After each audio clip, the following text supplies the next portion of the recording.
আসসালামু আলাইকুম ওয়া রাহমাতুল্লাহ। সুপ্রিয় শিক্ষার্থী ভাই বোনেরা, কেমন আছো তোমরা? আশা করি তোমরা অনেক ভালো আছো।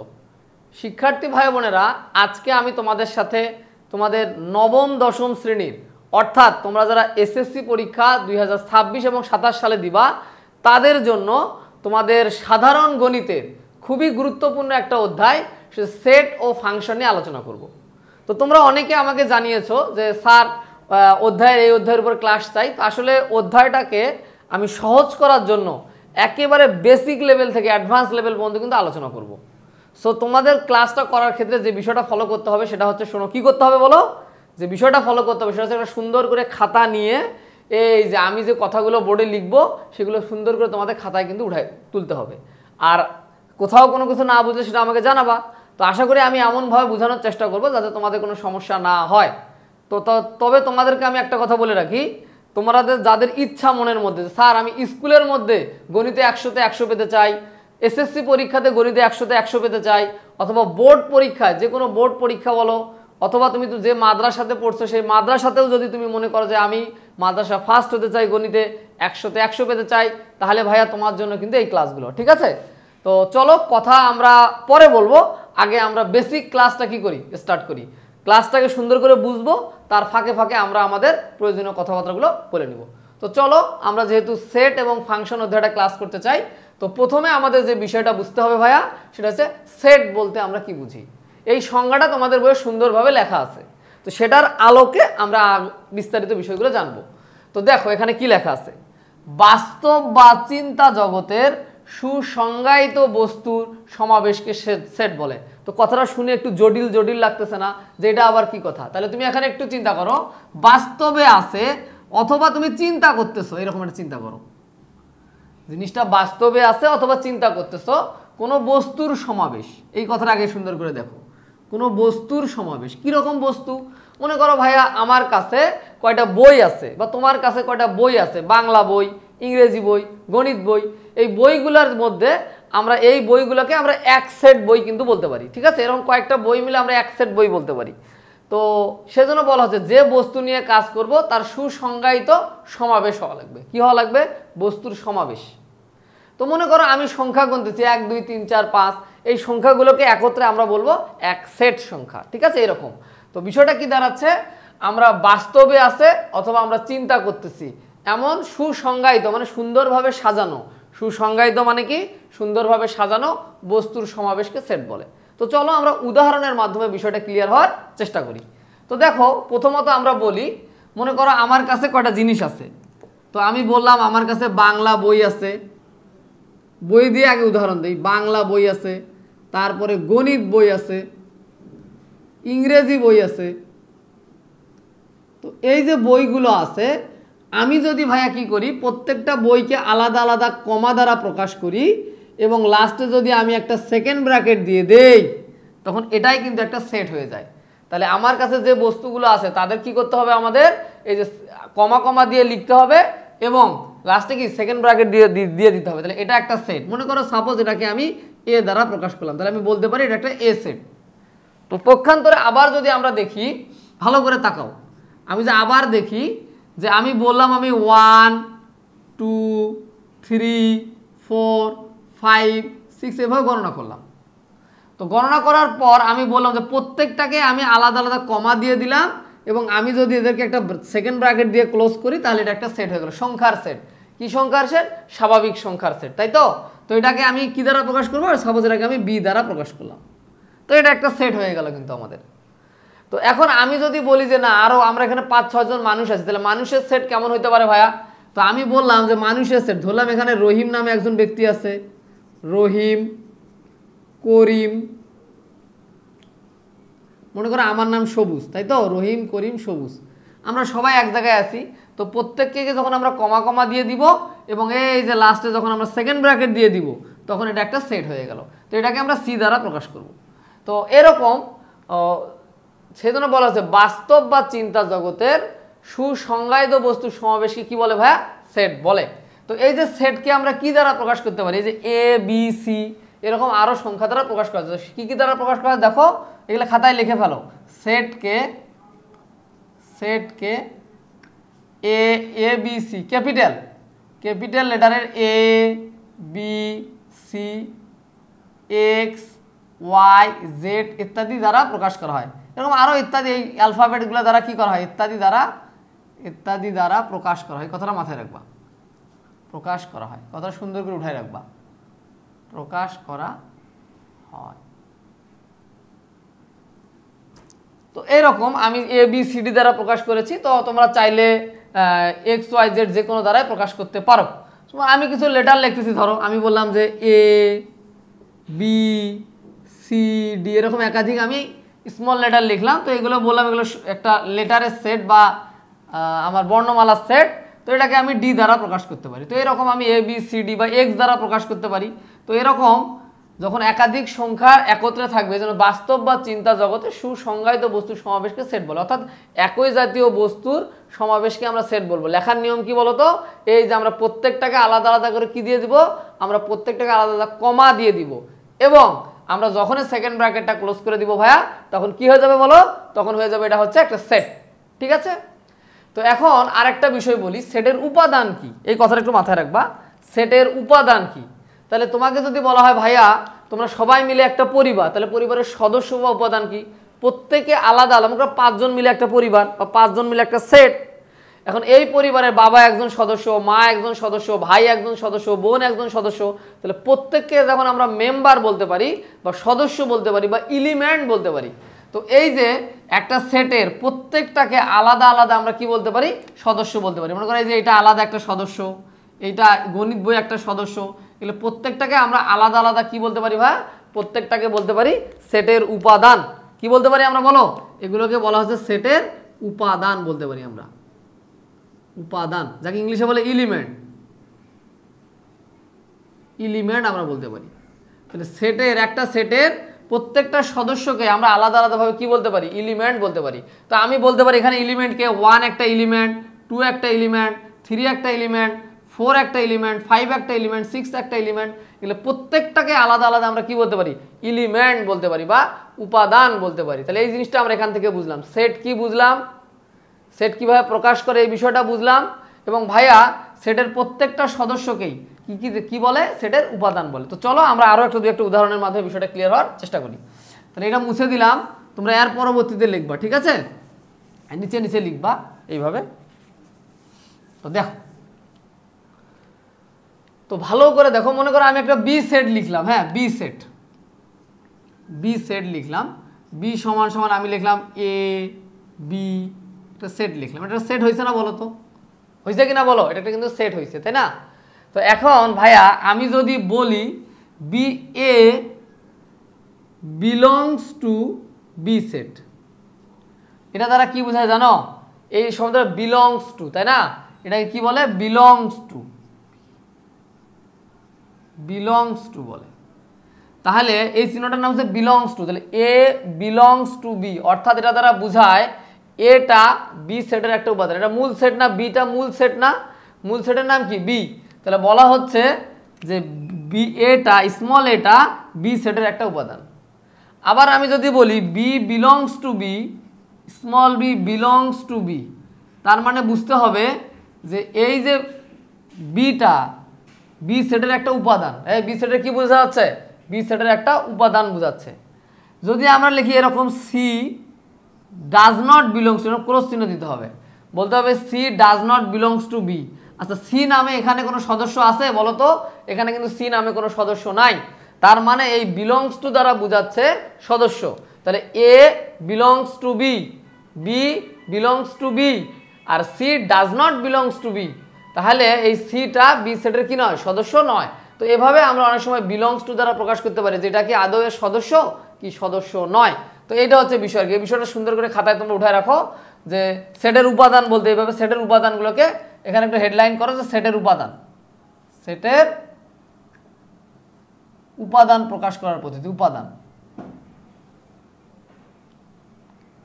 প্রকাশ, আমরা সেটের উপাদানকে প্রকাশ এভাবে করতে পারি যে বিলংস টু দ্বারা আমরা সেটের উপাদানগুলো কি করতে পারি, প্রকাশ করতে পারি। তো এই বিষয়টা মাথায় রাখবা, যেটা উপাদান আছে তাকে A belongs to B, B belongs to B, অথবা C does not belongs to, এটা এর মধ্যে নাই, বি সেটের মধ্যে এটা নাই, এটা দ্বারা এটা বোঝাচ্ছে কিন্তু। ক্লিয়ার আমার কথা? ওকে ভাইয়া, আশা করি তোমরা এই বিষয়টা একদম পানির মতো সহজ করে ইজিলি বুঝতে পারছো, ঠিক আছে? তো চলো আমরা এখন এর পরবর্তী স্টেপটা দেখি। তো তোমরা এগুলো সুন্দর করে খাতার মধ্যে উঠাও। তো চলো আমরা এখন দেখবো সেট প্রকাশ করার পদ্ধতি। হ্যাঁ, সেট প্রকাশ করার পদ্ধতি লিখে ফেলো, সেট প্রকাশ করার পদ্ধতি। চলো দেখি আমরা। হ্যাঁ, সেট প্রকাশ করার পদ্ধতি। এখন যে বিষয়টা দেখব সেট প্রকাশ করার পদ্ধতি। তো মাথায় রাখবো ভাইয়া, সেটকে দুইটা পদ্ধতিতে আমরা প্রকাশ করতে পারি। সেটকে কয়টা পদ্ধতিতে প্রকাশ করতে পারি বলো? সেটকে আমরা দুইটা পদ্ধতিতে প্রকাশ করতে পারি। একটা কি কি বলো? একটা নাম হচ্ছে, তো আমি একটু লিখি, সুন্দর করে তোমরা খাতার মধ্যে উঠাও, সেট, এরকম সুন্দর করে একটু উঠাও, মনের মধ্যে মাধুরী মিশিয়ে উঠাও। সেটকে দুইটা পদ্ধতিতে আমরা প্রকাশ করতে পারি। আচ্ছা, একটা নাম হচ্ছে তালিকা গঠন পদ্ধতি।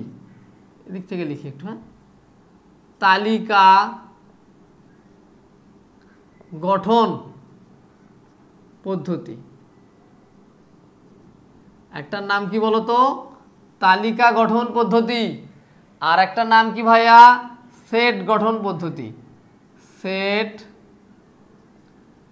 গঠন পদ্ধতি। হ্যাঁ, একটার নাম কি ভাইয়া? একটার নাম হচ্ছে তালিকা গঠন পদ্ধতি, আর একটার নাম হচ্ছে সেট গঠন পদ্ধতি। তাহলে কয়টা পদ্ধতিতে আমরা প্রকাশ করতে পারি সেটকে? সেটকে আমরা দুইটা পদ্ধতিতে প্রকাশ করতে পারি, একটা তালিকা গঠন পদ্ধতি, সেট গঠন পদ্ধতি। আমার সাথে বলো, এই মুখস্থ করো, বলো কি? একটা তালিকা গঠন পদ্ধতি, সেট গঠন পদ্ধতি। এখন ভাই আমি চিনবো কেমনে কোনটাকে তালিকা গঠন পদ্ধতি বলে, কোনটাকে সেট গঠন পদ্ধতি বলে? তো আমি দেখার সাথে আমাকে বলতে হবে কিভাবে, তো সেটা আমরা এখন দেখব।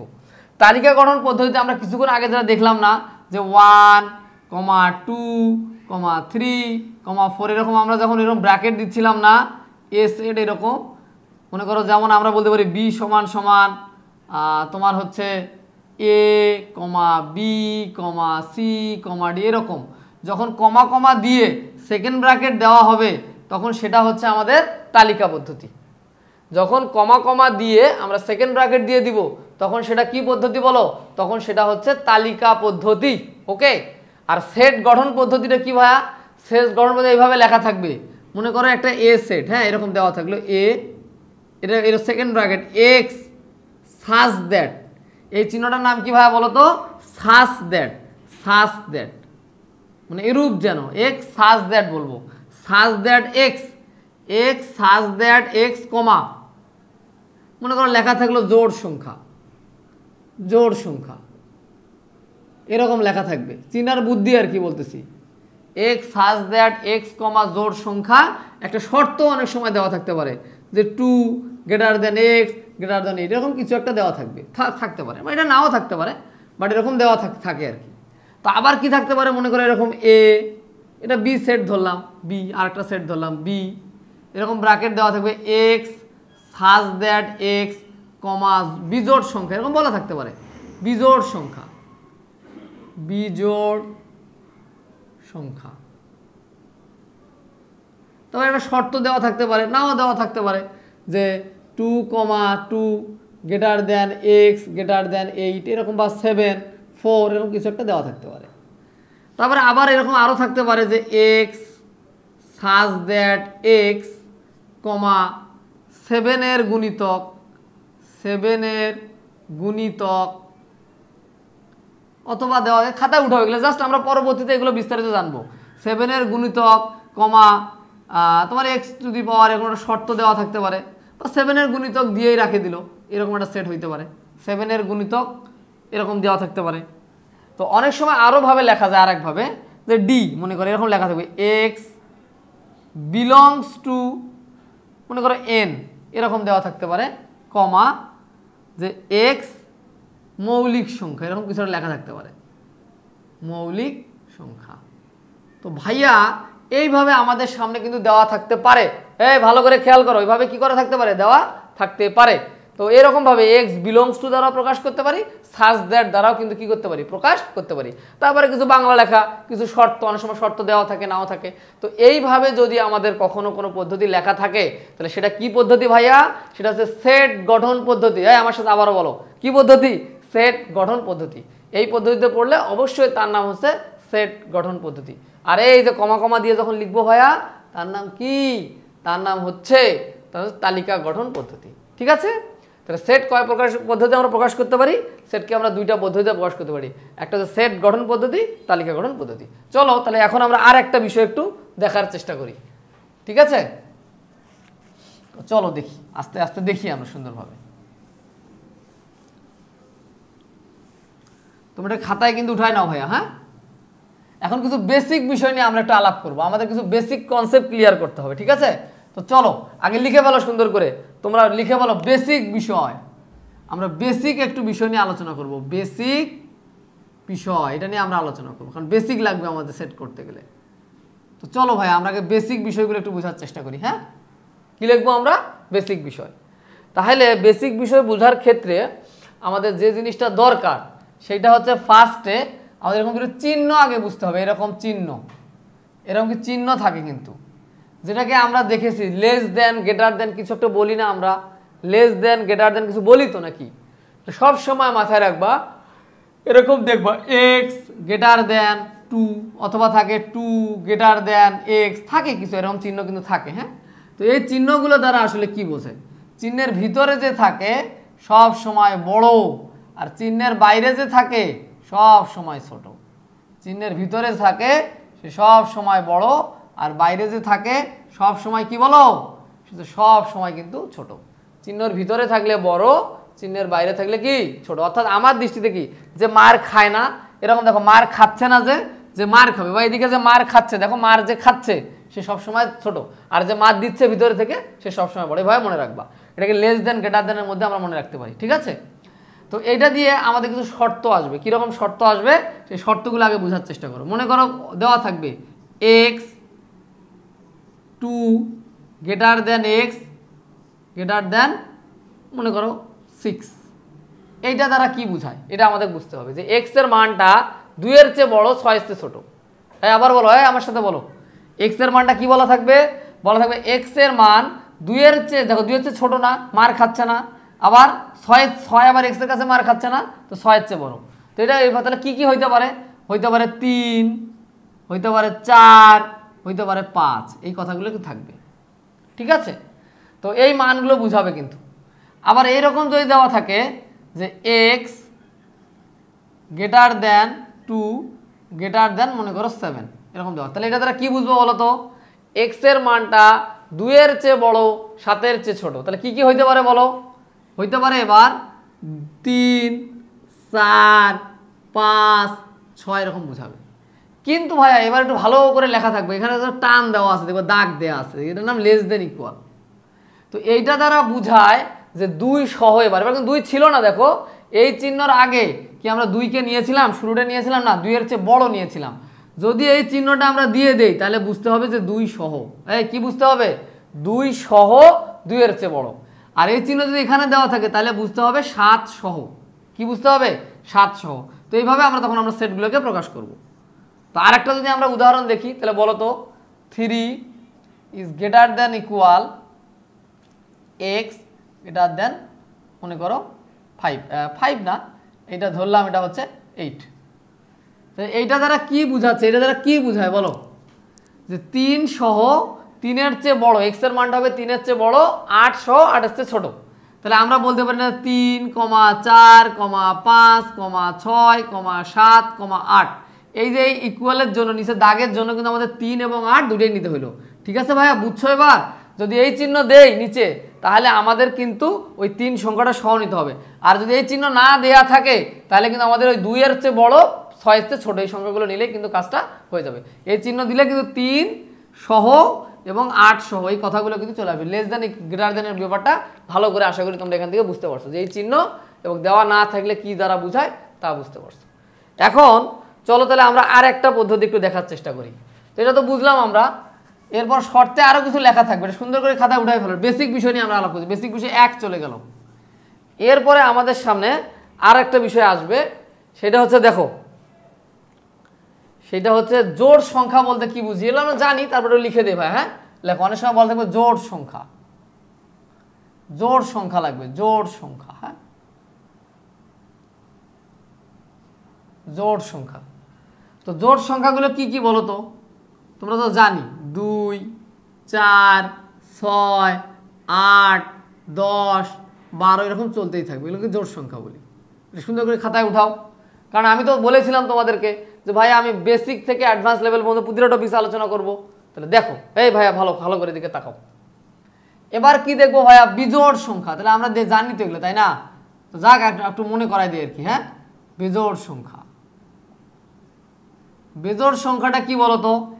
1, 3, 5, 7, 9, 11, 13 এরকম চলতে থাকবে, এটা বিজোড় সংখ্যা, তাই না? চলতেই থাকবে। এইবার একটু ভালো করে দেখো, এবার আমাদের যারা দেখো মৌলিক সংখ্যা, এই কথাটা একটু ভালো করে বুঝতে হবে। মৌলিক সংখ্যা, তো মৌলিক সংখ্যাটা বুঝতে হবে। মৌলিক সংখ্যা এক ব্যতীত, এক নেওয়া যাবে না কিন্তু। হ্যাঁ, 2 থেকে স্টার্ট হবে। 2 মৌলিক সংখ্যা কি? যেই সংখ্যাগুলোকে তুমি ভাগ করে মেলাতে পারবা না বা গুণ করে মেলাতে পারবা না। 2কে কি 1 এবং ওই সংখ্যাটা দ্বারা ভাগ করা যাবে না, অর্থাৎ 1 দ্বারাও ভাগ করা যাবে না, যে সংখ্যাটা নিয়ে কাজ করবো ওই সংখ্যাটাও নেওয়া যাবে না, এছাড়া বাকি সংখ্যা দ্বারা ভাগ করা যায় না।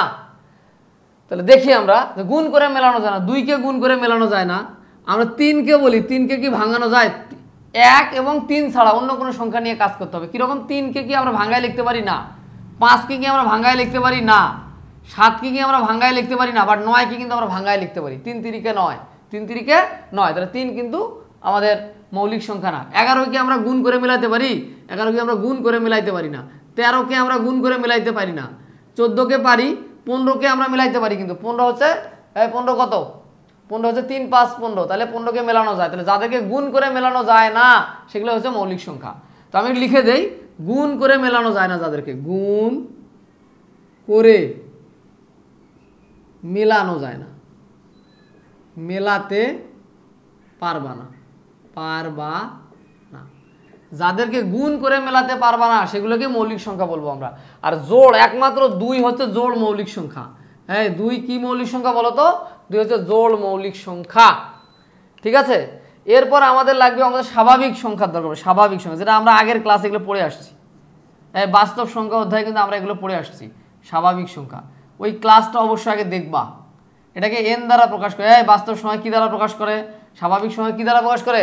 স্বাভাবিক সংখ্যাকে আমরা n দ্বারা প্রকাশ। এটা আমরা বাস্তব সংখ্যা অধ্যায়, যে আমাদের প্রথম অধ্যায়, সেখানে কিন্তু আমরা এগুলো বিস্তারিত আলোচনা করে এসেছি। তো এটা হচ্ছে স্বাভাবিক সংখ্যা n। তো এ কি দ্বারা প্রকাশ করা? 1, 2, 3, 4, 5, 6 চলতেই থাকবে, এটাকে স্বাভাবিক সংখ্যা বলে। ঠিক আছে, এরপর আসবে হচ্ছে পূর্ণ সংখ্যা। আমরা কাকে পূর্ণ সংখ্যা বলবো? কি সংখ্যা ভাইয়া? পূর্ণ সংখ্যা। এই পূর্ণ সংখ্যা কি দ্বারা প্রকাশ করে জানো? জেড দ্বারা প্রকাশ করে, জেড। তাহলে বলো, পূর্ণ সংখ্যা কি দ্বারা প্রকাশ করে? পূর্ণ সংখ্যা মানে কি? শূন্য সহ সকল ধনাত্মক ও ঋণাত্মক সংখ্যাকে পূর্ণ সংখ্যা বলে। অর্থাৎ 0, 0-র পর 1, 2, 3, 4, 5 এগুলো নিয়ে কিন্তু আমরা আমাদের আগের অধ্যায়ে আলোচনা করছি। তার মানে -1, -2, -3 এগুলো সবগুলো কিন্তু পূর্ণ সংখ্যা। এই সবগুলো কি সংখ্যা? সবগুলো পূর্ণ সংখ্যা। পূর্ণ সংখ্যা কি? শূন্য সহ সকল ধনাত্মক ও ঋণাত্মক সংখ্যা কি সংখ্যা বলে? পূর্ণ সংখ্যা বলে। এগুলো আমাদের কিন্তু কাজে লাগবে, যে ভাইয়া স্বাভাবিক সংখ্যাকে n দ্বারা প্রকাশ করা হচ্ছে, পূর্ণ সংখ্যাকে z দ্বারা প্রকাশ করা হচ্ছে, জোড় সংখ্যা, বিজোড় সংখ্যা, এগুলো কিন্তু আমাদের কাজে লাগবে। এখন এটা বেসিক বিষয় নিয়ে আমরা আলোচনা করতেছি সেট বোঝার জন্য। আরও 2টা বিষয় লাগবে, এটা গুণনীয়ক আর গুণিতক। এই দুটো কথা কিন্তু আমাদের কাজে লাগবে। তো চলো সেই বিষয়গুলো আমরা সুন্দরভাবে দেখার চেষ্টা করি। এখন আমাদের ক্যামেরাতে বসে আছে আমাদের ইউনুস স্যার। ঠিক আছে, স্যার তোমাদের সাথে সাথে স্যারও কিন্তু সেট বিষয়টা একদম ক্লিয়ার হয়ে যাচ্ছে। তো স্যার কেমন শিখতেছেন একটু বলেন। স্যার বলতেছে না, ঠিক আছে, স্যার বলবে না, স্যার রাগ করতেছে। তো যাই হোক, তোমরা দেখো, আমরা দেখি তোমরা কি বুঝতে পারতেছো ভাইয়া। যদি ক্লাসটা ক্লিয়ারলি বুঝতে পারো, এখানে একটা জটিল বিষয় হচ্ছে মৌলিক সংখ্যা। তাহলে মৌলিক সংখ্যাটা হচ্ছে, তুমি সিম্পলি একটু চিন্তা করবা, যাদেরকে তুমি গুণ করে মেলাতে পারবে না। যেমন 9 বেজোড় সংখ্যা, বাট 9 কিন্তু মৌলিক সংখ্যা নয়, কারণ 9কে ভাগ করলে 3 তিরিকে 9। 15 বেজোড় সংখ্যা, 15কে ভাগ করে কিন্তু মেলানো যায়, 3 গুণে 3 5 15। তাহলে আমাদেরকে এমন বেজোড় সংখ্যা নিতে হবে যেগুলোকে ভাগ করে মেলানো যায় না, এবং 2 একটা জোড় মৌলিক সংখ্যা। 2 একটা কি মৌলিক সংখ্যা? জোড় মৌলিক সংখ্যা। তোমাকে যদি বলে 21, 21টা একটা বেজোড়, তাহলে 3 7 21, তাহলে 7 এবং 3 দ্বারা 21 কিন্তু ভাগ করা যায়। তাহলে এটা বেজোড় সংখ্যা, বাট মৌলিক সংখ্যা নয়। মৌলিক সংখ্যা হয়ে গেলে কি করতে হবে বলো তো? তাকে কোনো সংখ্যা দ্বারা ভাগ করা যাবে না। ঠিক আছে, বুঝতে পারছো কথা? জি। তাহলে এখন আমরা দুইটা জিনিস বিষয় বুঝবো, এটা গুণিতক আর গুণনীয়ক। আগে বুঝি আমরা গুণিতক। গুণিতক কাকে বলে? গুণিতক, এটা বুঝবো। আর একটা বিষয় শিখবো গুণনীয়ক। গুণনীয়ক, এই কথাটাকে ক্লিয়ারলি বোঝার চেষ্টা করো। একটার নাম হচ্ছে গুণিতক, আর একটার নাম হচ্ছে গুণিতক আর গুণনীয়ক। গুণনীয়ক, হ্যাঁ। তো এটা এক কথায় মাথায় রাখবা, নামতা পড়তে হবে। এটা পড়তে গেলে নামতা। নামতা কীরকম?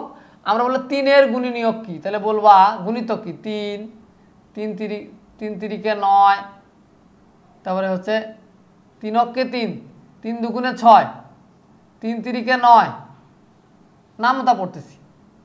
3 5 15, 3 6 18, এরকম আর কি।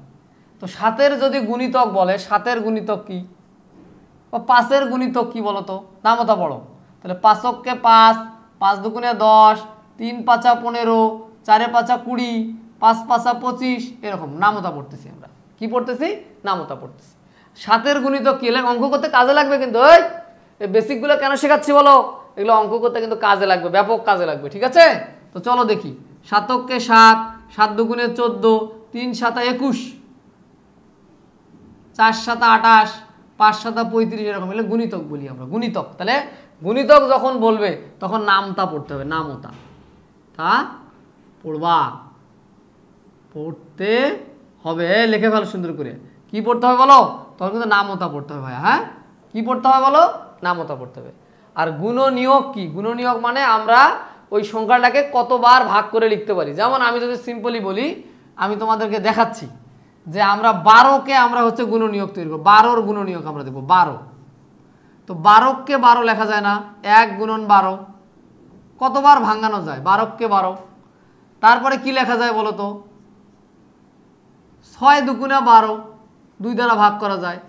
3 4 12, এরকম লেখা যায় না? 3 গুণন 4। তো এগুলোকে বলা হচ্ছে গুণনীয়ক। কি বলা হচ্ছে? গুণনীয়ক। তাহলে 12-র গুণনীয়কগুলো কি কি বলো তো? এবার আমরা সাজাই লিখবো। 1, 2, 3, 4, 6, 12। এগুলো হচ্ছে 12-র গুণনীয়ক। গুণনীয়ক। আবার আমরা যদি দেখি একটু সুন্দর করে যে 36-এর গুণনীয়ক কত, বা 28-এর গুণনীয়ক কত। 28 দেখি। 28 তোমাদের বইয়ে দেওয়া আছে 28। তাহলে 28 অক্ষে 28, 14 দুগুণে 28, 4 7 28, এরকম। তাহলে এর গুণনীয়কগুলো কি কি হয় বলো তো? এই যেগুলো আমরা লিখবো 1 2 4 7 14 28, এগুলো লিখবো। 1 2 4 7 14 28। তো এগুলো হচ্ছে এর গুণনীয়ক। হ্যাঁ, এবার 36-এর গুণনীয়ক তোমাদের অঙ্ক করতে লাগবে। 36, ওটা একটু দেখাই দিই। হ্যাঁ, তো চলো এরপর আমরা ডিরেক্ট অঙ্কে চলে যাবো। তো এটা সুন্দর করে উঠাই নাও, আমি এটা মুছে দিব। হ্যাঁ, বা সাইডে দেখানো যাবে না স্যার? সাইডে দেখানো যাবে? এটা দেখানো যাবে না সাইডে? আচ্ছা ঠিক আছে, আমরা মুছে দিয়ে লিখি তাহলে। হ্যাঁ জি, তাহলে এটা উঠাই নাও খাতায়। তাহলে 36-এর গুণনীয়ক কত? 36। তাহলে 1 গুণন 36, 36 অক্ষে 36, 18 দুগুণা 36, 3 12 36, 4 9 36। আর কিছু মেলানো যায় নাকি দেখো তো? আর মনে হয় মেলানো যায় না। হ্যাঁ, 36 অক্ষে 36, 18 দুগুণে 36, 3 12 36, 4 9 36। আর মেলানো যায় না। তো এগুলো হচ্ছে 36-এর গুণনীয়ক। হ্যাঁ, 1 2 3 4 9 12 18 আর 36। তো এগুলো হচ্ছে 36-এর গুণনীয়ক। তো আশা করি তোমরা গুণিতক এবং গুণনীয়ক শব্দ দুটো সুন্দরভাবে কি করতে পারছো? বুঝতে পারছো। তো চলো এখন আমরা তোমাদের বইয়ের 1 নাম্বার যে উদাহরণ আছে সেটা সুন্দর করে দেখার চেষ্টা করি। তো চলো বিষয়টা আমরা সুন্দর করে দেখি। দেখো উদাহরণ 1 অঙ্কটা আমরা এখন দেখব, যেটা তোমাদের বইয়ে দেওয়া আছে উদাহরণ 1। তো সেটা কি লেখা আছে দেখো, যে a ইকুয়াল 7, 14, 21, 28 সেটটিকে সেট গঠন পদ্ধতিতে প্রকাশ করো। এটাকে কি গঠন পদ্ধতিতে প্রকাশ করতে বলছে? সেট গঠন পদ্ধতিতে প্রকাশ করতে বলছে। তাহলে আসে কোন পদ্ধতিতে বলো তো?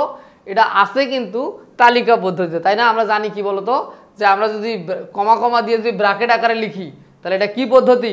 এটা হচ্ছে তালিকা পদ্ধতি। এবার বলো কি পদ্ধতি? এটা কিন্তু তালিকা পদ্ধতি।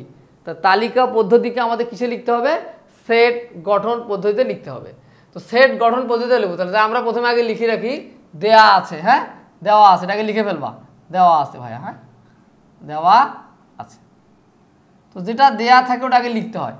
a সমান সমান 7, 14, 21, 28।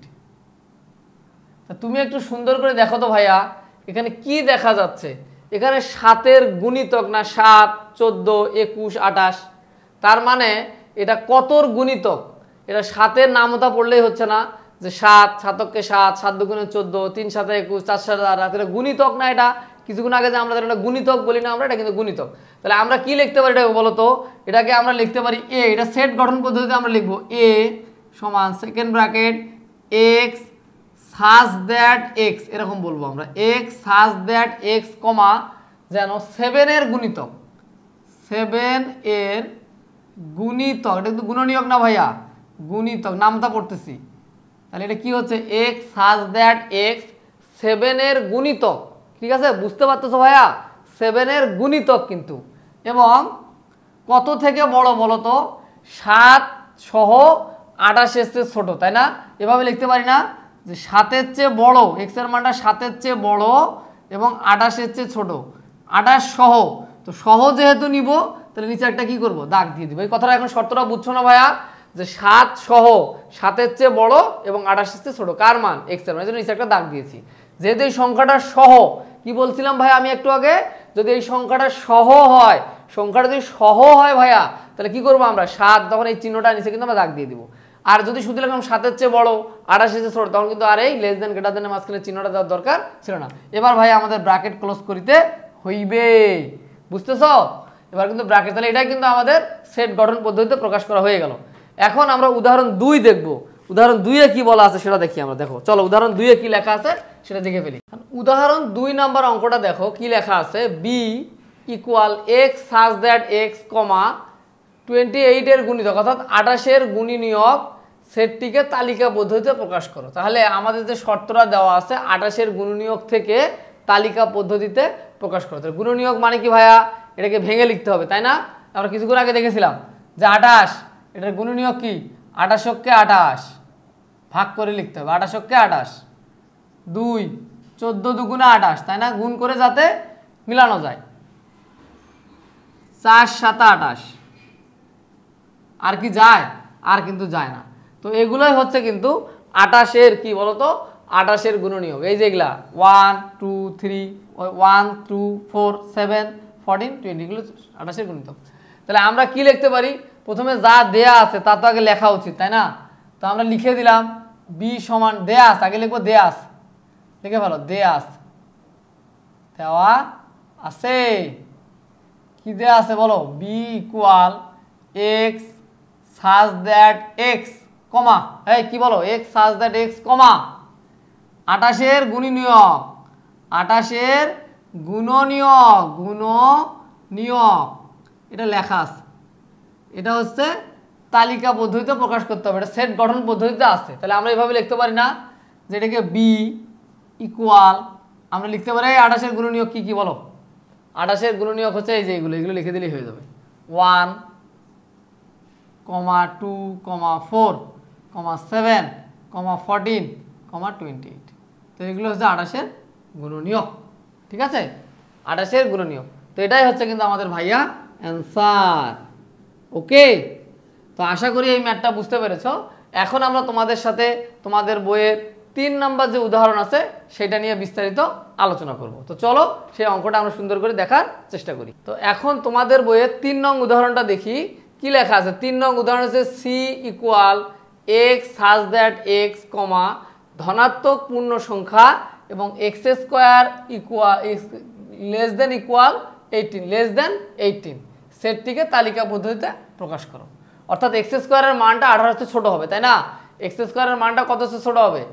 18 চেয়ে ছোট হবে। এটাকে আমাদের সেট গঠন পদ্ধতিতে দেওয়া আছে, এটাকে তালিকা গঠন পদ্ধতিতে কিন্তু লিখতে হবে। তো চলো আমরা আগে দেখে নেই তো ধনাত্মক পূর্ণ সংখ্যা সমূহ কি, তাহলে লিখবো আমরা আগে। দেখো আমরা লিখবো এভাবে যে ধনাত্মক পূর্ণ সংখ্যা সমূহ, ধনাত্মক পূর্ণ সংখ্যা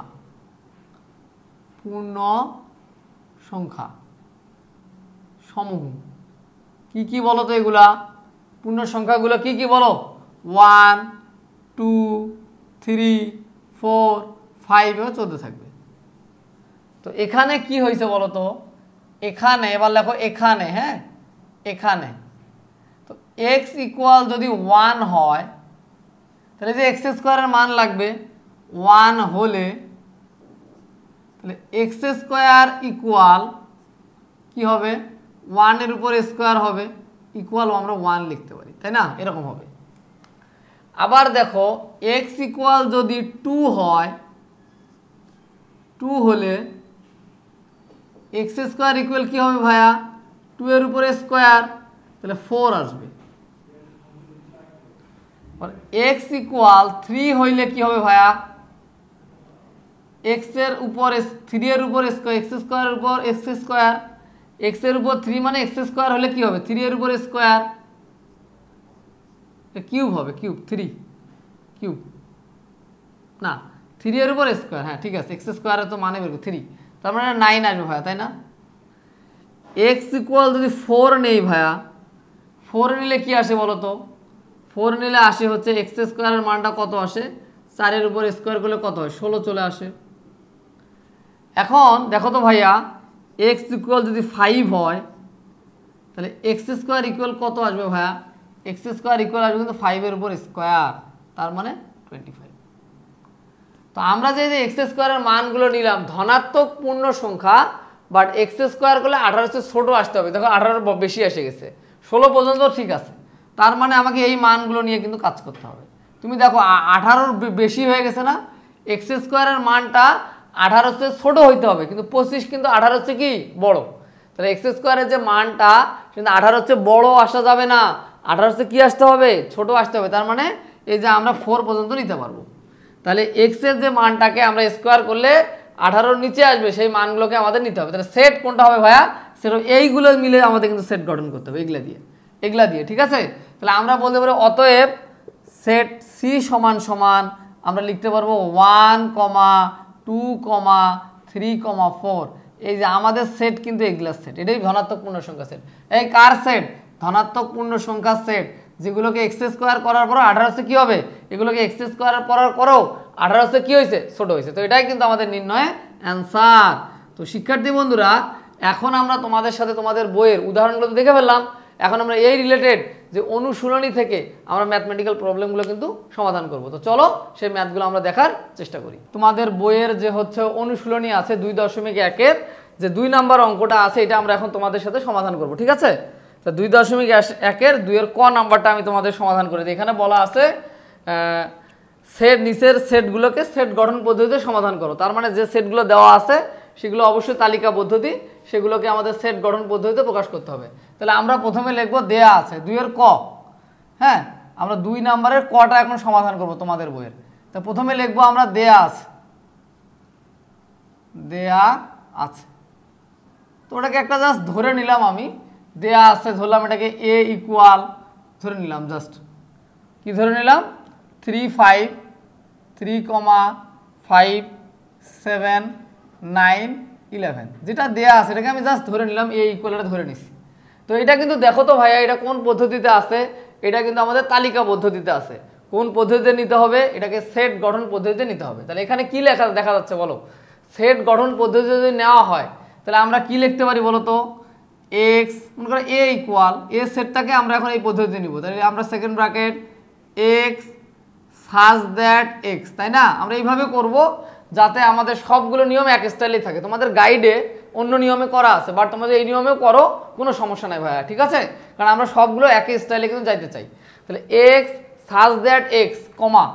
তো এখানে একটু ভালো করে খেয়াল করো তো যে এগুলো আসলে কি 3, 5, 7, 9, 11 এগুলো বেজোড় সংখ্যা না? বলো তো এগুলো কি বেজোড় সংখ্যা। তাহলে আমরা বলতে পারি এক্স সাজ দ্যাট এক্স, এখানে কমা দিয়ে লিখবো বিজোড় সংখ্যা, বেজোড় সংখ্যা। সেই বেজোড় সংখ্যাটা কতর মধ্যে থাকে বলো তো? বেজোড় সংখ্যা 3-এর থেকে বড় এবং 11-র থেকে ছোট, তাই না? দেখো তো। তো এখন এটা কি হয়েছে ভাই আমার লেখাটা? বলো তো। না, আমার লেখাটা কিন্তু হয় নাই। আমার লিখতে হবে 3 সহ 3 থেকে বড়। তাহলে কি করতে হবে বলো তো? এখানে একটা টান দিয়ে দিতে হবে, ইকুয়াল চিহ্ন দিয়ে দিতে হবে। তাহলে এবার কিন্তু ঠিক আছে। তোমাদের বইয়ে হয়তো বা গাইডে অনেক অন্যভাবে সমাধান করা থাকতে পারে, বাট তোমরা যদি এই স্টাইলে সমাধান করো কোনো কিন্তু ভুল হবে না। তাহলে এক্স সাজ দ্যাট এক্স এটা কিন্তু একটা বেজোড় সংখ্যা। 3, 5, 7, 9, 11 এগুলো বেজোড় সংখ্যা। এটা মৌলিক সংখ্যা নয় কেন বলো তো? কারণ এই যে 9 কি কিন্তু ভাগ করা যায়। এই 9 কি 3 3-কে 9 ভাগ করা যাচ্ছে না, সেই কারণে এটা কিন্তু আমরা মৌলিক সংখ্যা বলতে পারছি না। ওকে, তাহলে এইভাবে লিখবো এক্স সাজ দ্যাট এক্স বেজোড় সংখ্যা যার মানটা 3 এবং 3 থেকে বড় এবং 11 থেকে ছোট। ঠিক আছে, তো আমাদের ক নম্বরটা কিন্তু সমাধান হয়ে গেল। এখন আমরা যদি খ নাম্বারটা দেখি তোমাদের বইয়ের খ নাম্বার অঙ্কটা, তাহলে আমরা বলে নেব দেয়া আছে। হ্যাঁ, দেওয়া আছে। খ নম্বর অঙ্কটা আমরা একটু দেখি, দেয়া আছে। এটাকে আমরা সেট ধরে নিলাম যে এ সমান সমান একটা ধরে নিলাম, জাস্ট নাও 1 2 3 1 2 3 4 6 4 6 9 12 18 36। তাহলে এইটা কিন্তু ভাইয়া তোমাদের বইয়ের খ নম্বর ম্যাটটা দেয়া আছে, এটাকে আমি এ ইকুয়াল ধরে নিয়েছি। তো এখন এটা কিন্তু আমাদের অ্যান্সার হয়ে গেছে। হ্যাঁ, উপরেটা কিন্তু আমাদের অ্যান্সার। তো এখন ভাইয়া দেখো এটাকে আমি কোন পদ্ধতিতে প্রকাশ করতে চাই? তালিকা পদ্ধতি দেওয়া আছে, এটা সেট গঠন পদ্ধতিতে প্রকাশ করতে চাই। তাহলে আমি কি লিখতে পারি বলো তো? এক্স এ ইকুয়াল, এই সেটটাকে লিখবো আমরা A X second bracket X such that X comma. এইটা একটু ভালো করে দেখো তো ভাইয়া, 1 2 3 4 6 9 12 18 36। আমরা দেখেছিলাম ওটা 36-এর গুণনীয়ক নিয়ে একটু দেখছিলাম যে 36কে 36, আমরা কিছুক্ষণ আগে এগুলো নিয়ে আলোচনা করে আসছি। কিন্তু 36 18 দুগুণা 36, 3 12 36, 4 9 36। তো এগুলো আমরা কিন্তু দেখে আসছি, তাই না? 4 9 6 6 36 এরকম দেখছি। তাহলে এই যে দেখো তো সবগুলো এখানে আসে না এই সাইড থেকে এখানে। তাহলে এটা কতর গুণিতক বলো তো? এটা 36-এর কিন্তু গুণিতক। এটা 36-এর কি গুণিতক? এটা 36-এর গুণিতক, এটা 36-এর গুণনীয়ক। হ্যাঁ, 36-এর গুণনীয়ক। তাহলে 36 এর গুণনীয়ক নিয়ক, এটা হচ্ছে 36-এর গুণনীয়ক। 36-এর গুণনীয়ক এটা হচ্ছে আমাদের কিন্তু অ্যান্সার। তাহলে এটা হচ্ছে কি যে এক্স সাজ দ্যাট এক্স কমা 36-এর গুণনীয়ক হচ্ছে এটা কিন্তু। ঠিক আছে, এটা আমাদের একটা অ্যান্সার। আমরা যদি এখন গ নাম্বারটা সমাধান করি, গ তোমাদের বইয়ের গ নাম্বারটা কি দেয়া আছে ভাইয়া? তাহলে দেয়া আছে যেটাকে, এটা আরেকটা ধরে নিলাম জাস্ট আমি। দেয়া আছে কি দেয়া আছে বলো? 4, এটাকে একটা বি সেট ধরে নিলাম জাস্ট। 4, 8 12 16 20 24 28 32 36 40 এরকম একটা সেট দেয়া আছে। তো এখন যদি আমরা ভালোভাবে দেখি, দেখো তো এটা কি? এটা কমা হবে। ভালো করে যদি দেখি যে 4 8 12 16 28, তাহলে 4-এর গুণিতক না, 4-এর নামও তা পড়লে হচ্ছে না। 4-কে 4, 4 দুগুণে 8, 3 4 12, 4 4 16, 4 5 20, 4 6 24, 4 7 28, 4 8 32। তাহলে 8-এর কি 4-এর কিটা বলতো? 4-এর গুণিতক না, এটা 4-এর কিন্তু গুণিতক, কারণ আমরা নামও তা পড়তেছি, তাই না? তাহলে আমরা লিখতে পারি B set equal X such that X comma, তাহলে 4-এর গুণিতক, 4-এর গুণিতক এক্স সাজ দ্যাট এক্স 4-এর গুণিতক, এবং এটা 4 থেকে 4 সহ 4 থেকে বড় এবং 40 হচ্ছে ছোট। 40 সহ 40 হচ্ছে ছোট। দেখো তো এই কথার মিনিং কি? 4 থেকে বড়, 4 সহ 4 থেকে বড় এবং 40 কি? 40 ছোট, তাই না? 40 এবং 40 ছোট, এই অ্যান্সার। এটা হচ্ছে আমাদের কিন্তু অ্যান্সার। এটাকে আমরা সেট গঠন পদ্ধতিতে লিখতে পারলাম। আরেকটা যেটা দেয়া আছে এটা এইচডব্লিউ হিসেবে থাকলো, এটা তোমরা নিজেরা সলভ করে নিবা। এখন আমি তোমাদের বইয়ের 1 নম্বর অঙ্কটা সলভ করে দিব, ঠিক আছে? তো 1 নম্বর অঙ্কটা কি লেখা আছে চলো সেটা আমরা দেখি। তো এখন তোমাদের বইয়ের 1 নম্বর উদাহরণে যে অঙ্কটা আছে সেটা সমাধান করব। সেটা দেখো 1-এর কতে কি লেখা আছে, নিচের সেটগুলোকে তালিকা পদ্ধতিতে প্রকাশ করো। তো যেটা লেখা আছে অলরেডি আমি লিখে ফেলেছি, দেখো নিচের সেটগুলোকে তালিকা পদ্ধতিতে প্রকাশ করো। তার মানে এই যে x belongs to n such that x square less than 9 equal x cube less than কত 130। তো এর মাঝেই হইতে হবে। তো চলো এটাকে আমরা কিভাবে সমাধান করবো আমরা একটু দেখে নেই। তো এখানে x বিলংস টু n অর্থাৎ x এর মানগুলো হবে স্বাভাবিক সংখ্যা। n মানে কি? স্বাভাবিক সংখ্যা না? কিছুক্ষণ আগে আমরা কি দেখে আসছি বলো তো? আমরা দেখে আসছি কিন্তু স্বাভাবিক সংখ্যা, তাই না? তাহলে আমরা x এর মানটা 1 বসাবো।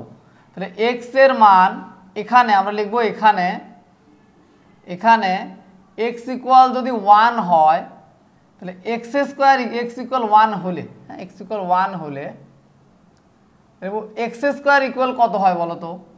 x স্কয়ার ইকুয়াল কিন্তু 1 এর উপর স্কয়ার, তারপর 1 হবে। হ্যাঁ, আবার x কিউব আছে না, x কিউব, তার মানে x কিউব ইকুয়াল তাহলে কত আসতেছে? তাহলে 1 এর উপর কিউব, 1 এর উপর কিউব হলে কিন্তু 1 এ হয়, তাই না? এটা দেখো, ওকে।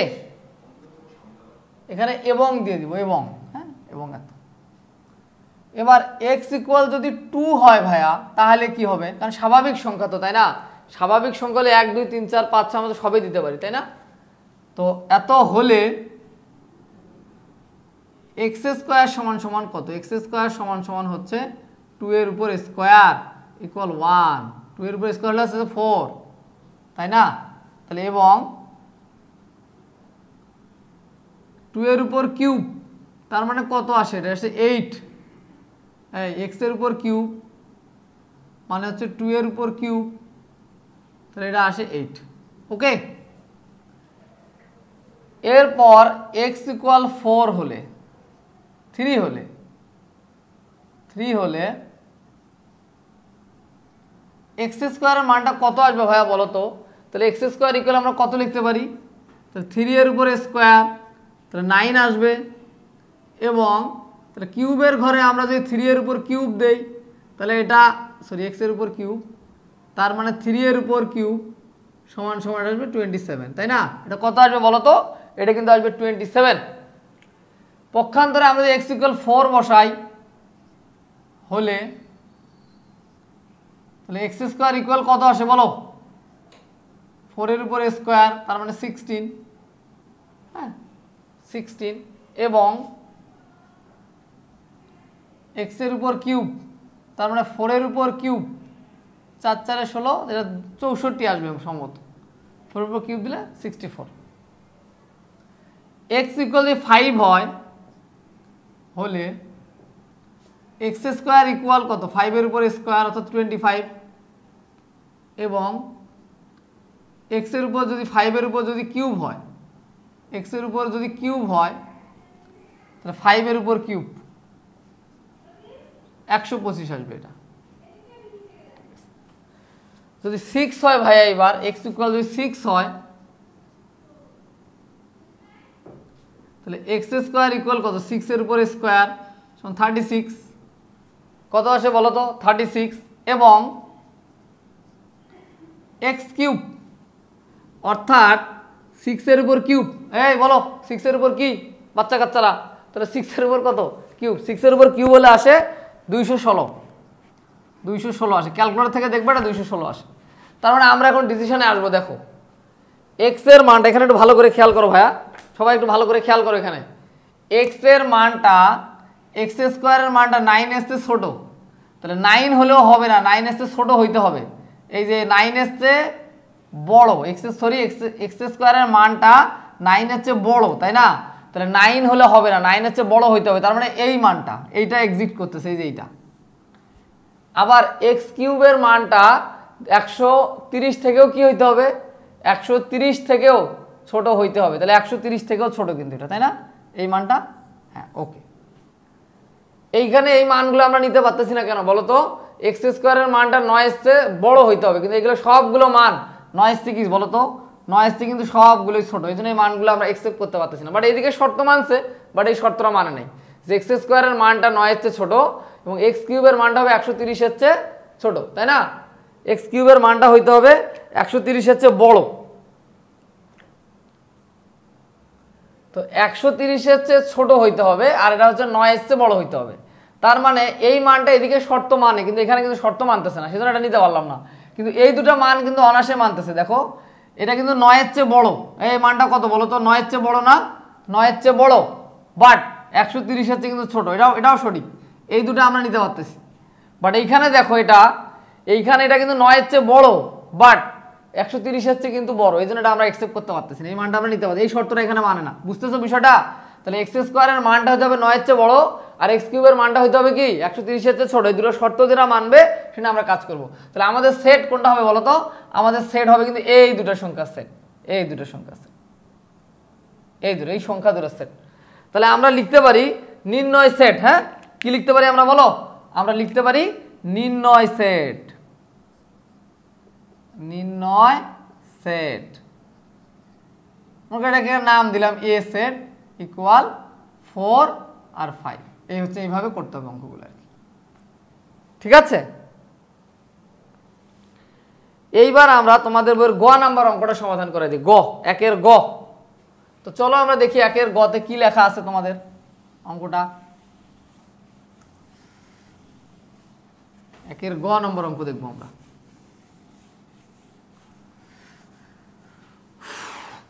চলো দেখে ফেলি। একের গতে লেখা আছে x belongs to n। গ নাম্বার অঙ্কটা দেখি। x belongs to n such that x, 36 এর গুণনীয়ক, এর গুণনীয়ক, ওকে ফাইন, এবং 6 এর গুণিতক, 6 এর গুণিতক। এটা আমাদের দরকার। তো এটাকে তালিকা পদ্ধতিতে প্রকাশ করব। তাহলে দেখো তো x belongs to n, x belongs to n, এটা x such that x 36 এর গুণনীয়ক। তো 36 এর গুণনীয়কগুলো কত? 36 কিছুক্ষণ আগে আমরা দেখলাম 1 × 36, 2 × 18, 3 × 12, 4 নং 36। তারপরে কত আসতে ভাই বলো তো? 6 6 36। তাহলে এই যে আমরা 36কে যতগুলো ভাবে ভাঙাইতে পারি এগুলো সবগুলো কিন্তু আমাদের কি 36 এর গুণনীয়ক, বাট এবং 6 এর গুণিতক হইতে হবে। তার মানে 36 এর গুণনীয়ক হলেই হবে না। তাহলে 36 এর গুণনীয়ক কতগুলো পাওয়া যাচ্ছে বলো? 36 এর গুণনীয়ক যদি আমরা বলি 36 এর গুণনীয়ক, 36 এর গুণনীয়ক আগে দেখো ভালো করে, গুণনীয়ক। তাহলে কত কত পাচ্ছি আমরা বলো তো? আমরা পাচ্ছি হচ্ছে 1 2 3 4 6, আবার 6, দুইটা 6 লেখার দরকার নেই, 6 9 12 18 36। তাহলে এগুলো যদি আমরা পাই তাহলে এখন এখান থেকে বলা হয়েছে যে এগুলো সবগুলো কিন্তু 36 এর গুণনীয়ক, বাট 6 এর গুণিতক। তাহলে 6 এর গুণিতক মানে কি? 6 ঘরের নামতার সাথে যেটা মিলে যায়। 6 এর গুণিতক মানে বুঝতে হবে 6 ঘরের নামতার সাথে মিলে যায়। 6 কে 6, 6 দুগুণে 12, 3 6 18, 6 6 36, এই কটা হবে আর কি। হ্যাঁ, এই কটা হবে। তো চলো তাহলে আমরা লিখে ফেলি 6 এর গুণিতক। তাহলে নির্ণয় সেট, নির্ণয় সেট, এটাকে নাম দাও কিছু একটা, ABCD কিছু একটা নাম দেওয়া যাইতে পারে, তো নাম না দিলেও সমস্যা নাই। তাহলে কত কত? 6 এর গুণিতক, তাহলে 6 12 18 36, তাহলে এইগুলোকে আমরা বলছি। এটা আমাদের নির্ণয় কিন্তু অ্যান্সার। ওকে ফাইন, ওকে। তাহলে এখন আমরা আরেকটা ম্যাথ করে দেই। এই যে x belongs to n, x cube is greater than 35 x4 240। আশা করি এই ম্যাথটাও তোমরা করতে পারবো, হ্যাঁ, কারণ এর আগে অলরেডি একের ক নম্বর যে ম্যাথটা ছিল এটা সেম ম্যাথে আর কি, একই স্টাইলের দুটো অঙ্ক আর কি। তো শিক্ষার্থী বন্ধুরা, আমরা তোমাদের সাথে মোটামুটিভাবে এই যে বেসিক যে ম্যাথগুলো সেগুলো নিয়ে আলাপ করলাম। তো আমরা তোমাদের সাথে যে একেবারে বেসিক লেভেল থেকে তোমাদের টাইপ 1 বেসিসে যে আলাপ সেগুলো করে ফেললাম কিন্তু, হ্যাঁ। তো তোমরা যদি চাও আমাদের সাথে আমাদের পেইড কোর্সে যুক্ত হইতে পারো। তো পেইড কোর্সের লিঙ্ক বা হোয়াটসঅ্যাপ নাম্বার এই গ্রুপে কিন্তু তোমাদের এই ভিডিও নিচে দেওয়া আছে, তোমরা চাইলে আমাদের সাথে আমাদের পেইড ব্যাচে কিন্তু যুক্ত হইতে পারো, ঠিক আছে। আর আমি তোমাদের সাথে এরকম অনেকগুলো বেসিক ক্লাস দিয়ে রাখবো। আর আমরা আমাদের পেইড ক্লাসগুলোতে কী কী পড়াবো, আমরা প্রথমে অধ্যায়ের শুরু থেকে শেষ পর্যন্ত টেক্সট বুকের আলোকে, বইয়ের আলোকে যতগুলো ম্যাথ আছে সবগুলো সমাধান করে দিব। তারপর আমরা এই অধ্যায়ে যত এমসিকিউ আছে সেগুলো টাইপ ভিত্তিক, ভাইয়া কি ভিত্তিক, টাইপ ভিত্তিক, সেগুলো সমাধান করে দিব। তারপর আমরা এই অধ্যায়ে সৃজনশীল আছে সেগুলো কিন্তু সুন্দরভাবে সমাধান করে দিব। তো তোমরা কেমন লেগেছে ক্লাসটা অবশ্যই কমেন্ট বক্সে জানাবে। ভালো থাকো সবাই, ধন্যবাদ সবাইকে, আল্লাহ হাফিজ।